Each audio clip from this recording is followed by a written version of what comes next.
Hi, everyone. I'm Ashley McManus, Senior Director of Global Marketing at Affectiva, a Smart Eye company.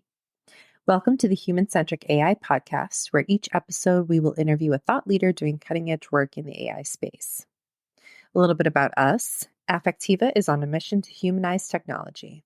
Acquired by Smart Eye in 2021, Affectiva created and defined the emotion AI and human insight AI categories. Built on deep learning, computer vision, speech science, and massive amounts of real-world data, Affectiva's technology can detect nuanced human emotions, complex cognitive states, activities, interactions, and objects people use. For over 20 years, SmartEye has developed AI in the form of eye-tracking technology that understands, supports, and predicts a person's intentions and actions. By carefully studying eye, facial, and head movement, our tech can draw conclusions about a person's awareness and mental state. Our eye tracking is providing new insights for research within aerospace, aviation, neuroscience, and more. Today's episode features Vera Sidlova, Global Brand Manager Creative at Kantar. Kantar is the world's leading data insights and consulting company.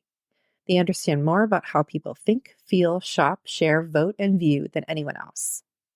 Combining their experience and human understanding with advanced technologies, Kantar's 30,000 people help the world's leading organizations succeed and grow.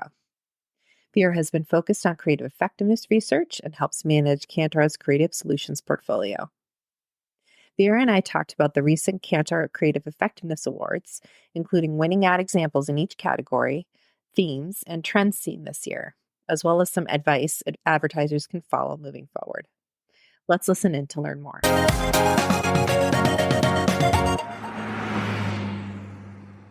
Okay. Hi, everyone. Thanks for tuning in. With me today, I have Vera Sidlova, Global Creative Thought Leadership Director at Kantar. Vera, thank you so much for making the time to speak with me today. And thank you for inviting me on. Nice to be here. Absolutely. So we've actually hosted you a few times on podcasts, webinars, live streams. But for those who are unfamiliar with Kantar, can you share a bit about the company and maybe briefly tell us about your background? Yeah, so at Kantar, we are a marketing data and analytics company, and we strive to be an indispensable brand partner to our clients. We work with the top brands in the world, and we help them understand what people think and how they act and how that can translate into their marketing strategies to deliver sustainable growth back to their organization. And in terms of what I do and kind of my role in this big puzzle and mosaic that Kantar is, I work in the thought leadership team where we kind of look at all the stuff that we know at Kantar and how it can best help our clients, and we kind of take it to the world in terms of point of views, whether it's on our website or in podcasts like this one. But we're kind of the nerds during the day, and then the kind of the ones who present then in the afternoons, kind of a bit of both. So my team really looks at kind of lessons learned from all the amazing work that's out there and what that can do and how that can help other clients who are aiming to build stronger brands through creative specifically. So my creative is my kind of zone, my home. Perfect. So let's dive into the topic of the podcast. So can you explain the concept behind Kantar's Creative Effectiveness Awards and how they differ from other advertising awards? Yeah, so this year, for the fifth time, Kantar announced Creative Effectiveness Awards. And what sets them apart from other awards in the industry is this is the only award where consumers are the judges. So every year we research thousands of ads with our clients, and we pause at the end of year and we look at the highest performers, both in terms of like short-term sales likelihood, so how well the ad was supposed to help with sales in the short term, and also the ad's ability to help to build the brand in the long term.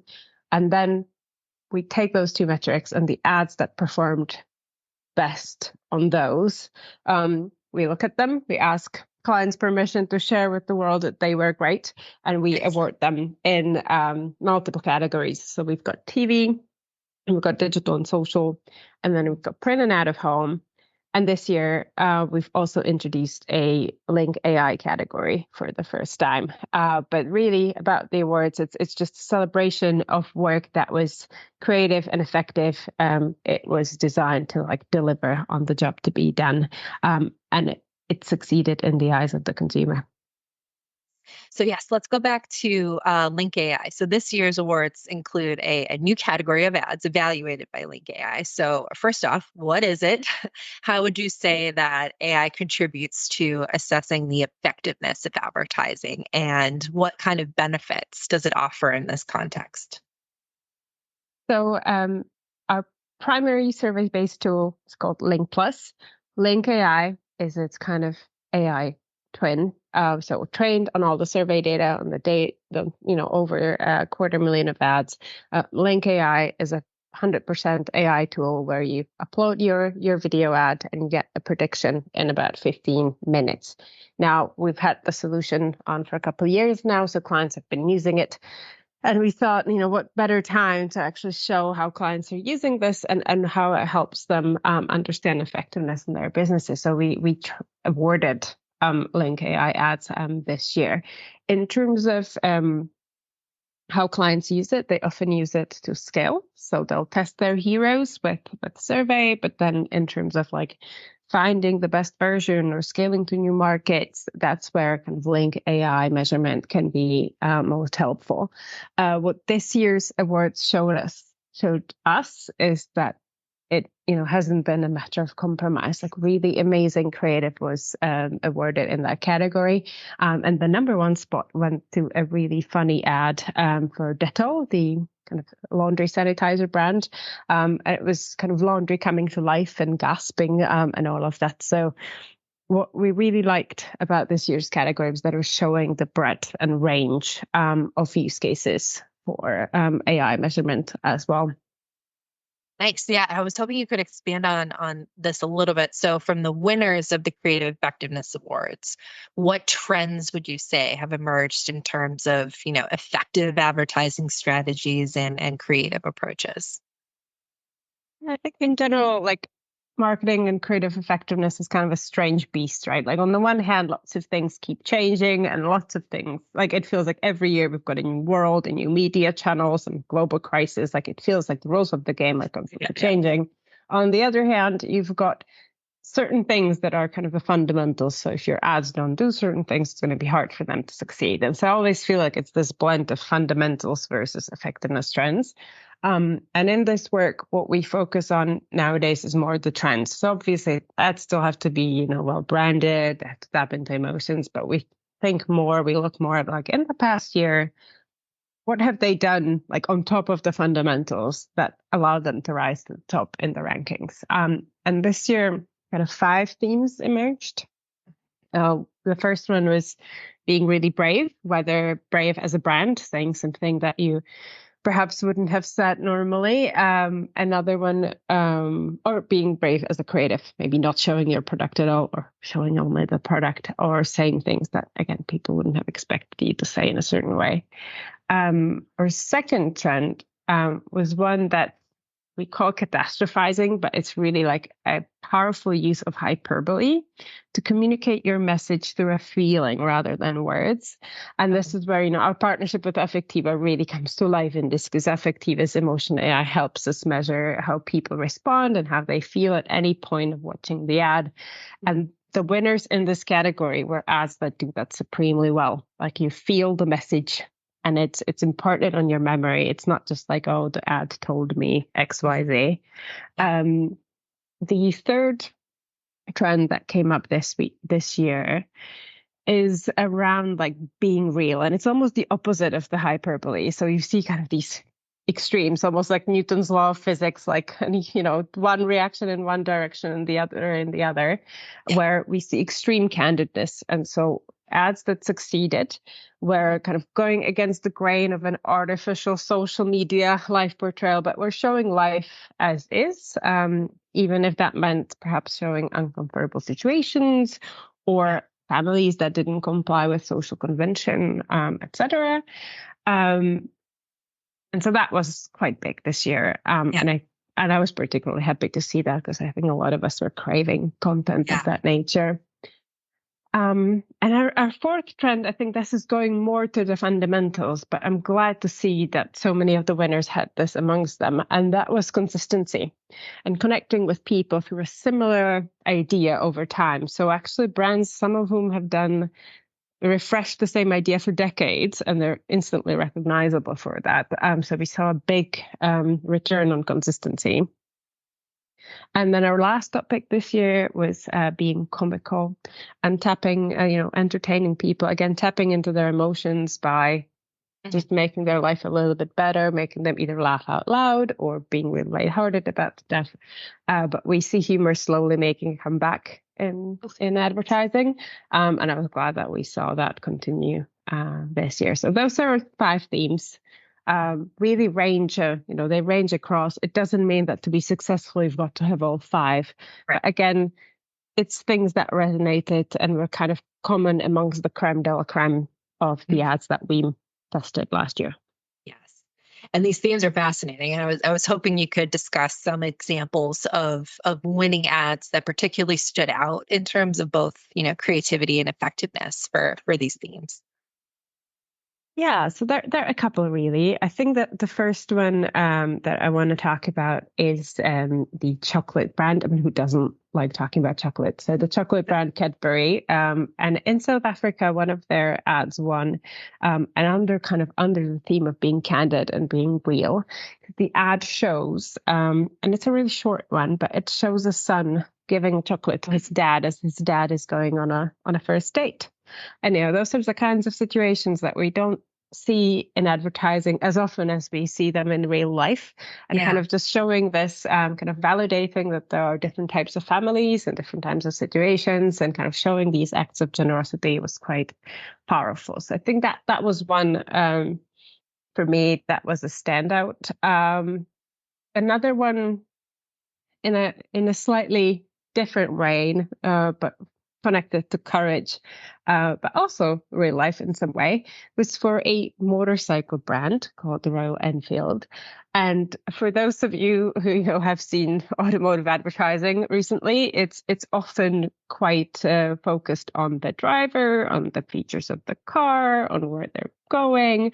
And this brand quite courageously decided to do almost none of that. So they show the motorcycles standing still, and around them, the people who love their bikes. And so it was this beautiful ad from India. It's like, in terms of craft, it's great. It was a great piece of a YouTube copy. And you finished kind of watching that ad feeling like, oh my God, I'm proud of that bike, and you don't even own it, or I don't at least. And so it really transmits that emotional experience of what it is like. And what they also did is that they actually invited people to share pictures of them and the bike afterwards. And there was a kind of a social media activation connected to it. But I really like about that one is that element of courage, is like stepping outside of the category, kind of conventions, creative conventions, and creating something that's unique. I mean, there's so many I could talk about. The last one I will mention, because I think it's also quite important when we talk about return of humor. Humor has a tremendous power. I mean, people love to laugh. People in general, like if they are sharing advertising, it's probably because it made them feel something. And humor is a way of getting that done often. But one winner used humor perhaps somewhere where people wouldn't expect it. And so the brand Tena Men, which is a brand of incontinence pads, created an ad that talks about male incontinence, but uses humor. And it shows a man like standing by an aquarium and actually talking about the problem. And the entire thing is not, it's light. So you're willing to listen to it. You don't look away. And at the same time, the message is communicated and the brand's front and center. So I think what that shows is that no topic is off limits. And if it is a part of your strategy, humor can be very powerful, and it can kind of help communicate difficult topics in society and break some taboos as well. So those would be the 3 that I would call out. But obviously, we've awarded a number of ads this year. So we don't have the time to cover everything, but I think these would be some of my personal standouts. Perfect. Great examples. So I'm curious what your thoughts are, on how based on your background, your knowledge, what you've seen here, what are your thoughts on how brands can leverage these insights and learnings from the winning ads to improve their own advertising strategies?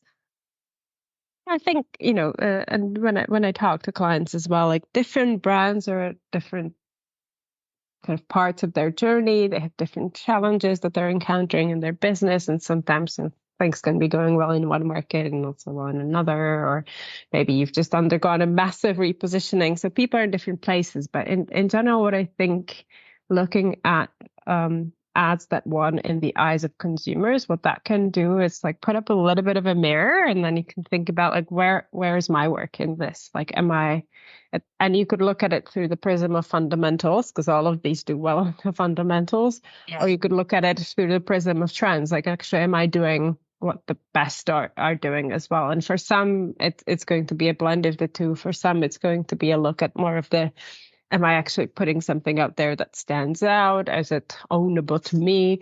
For some, it's going to be about the depth of the connection they form and how well they've tapped into culture, for example. But I think of it as a kind of an inspirational look in the mirror, and Right. having a chance to get a little bit of inspiration how things can be done. And what I think is particularly inspiring about this year's winners Mhm. is that they span so many categories. There's a virtual city being built in Saudi Arabia. There is a, eyewear provider in there.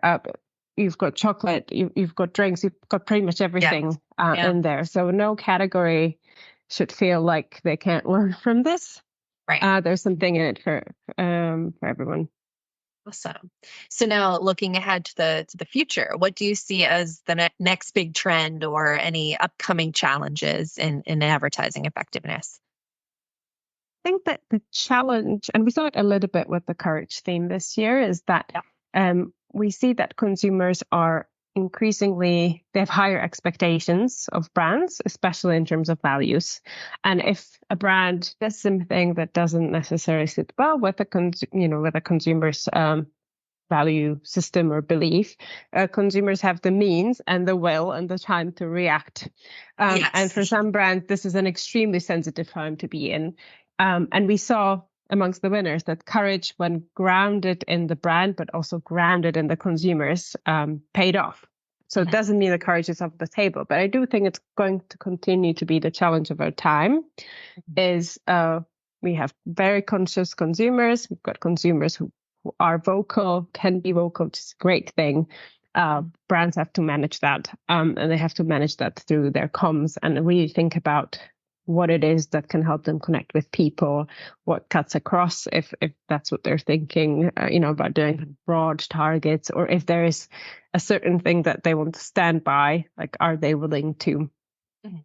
sacrifice on the basis of values. So I think that's going to continue to be a big topic, both from a kind of brand standpoint, but also creative, like how you bring some of those values to life, how you choose to talk about things, and what you choose to do with your creative when there is backlash.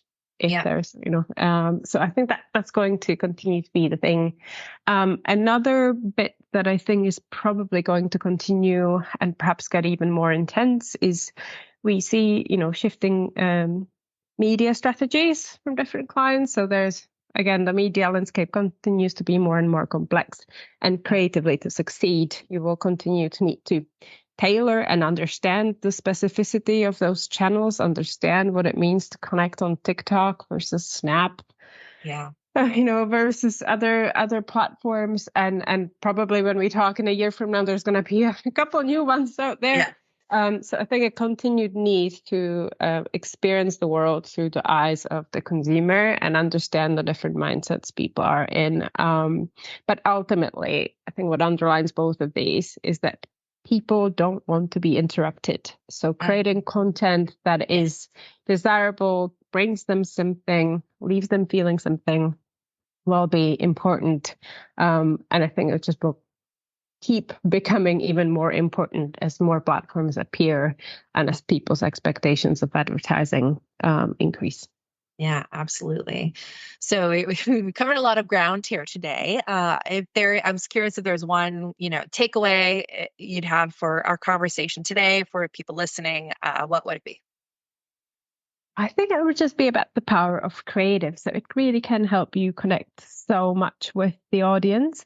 And we see that better creative delivers 4 times the return of marketing investment over one that's low quality. So really just taking away how much you have in control in terms of creative and how much you can influence whether you predispose your brand to more people through the kind of work you put out there. And that's what I think is the most important, is that creative can bring new people to your brand, and you shouldn't underestimate its potential.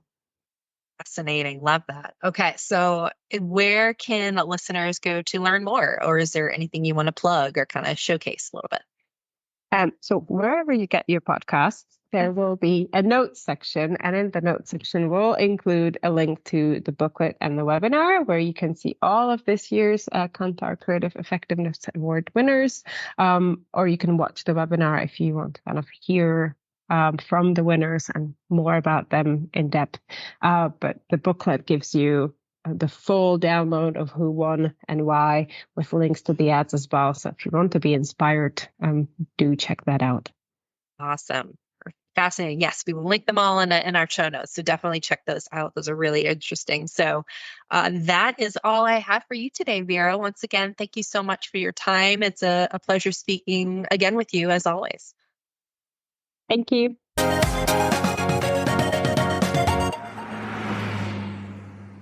I thought Vera had some fascinating insights as well as lessons learned from each category's winners this year. I personally loved how humor seems to be making a comeback in ads, especially helping in communicating difficult topics.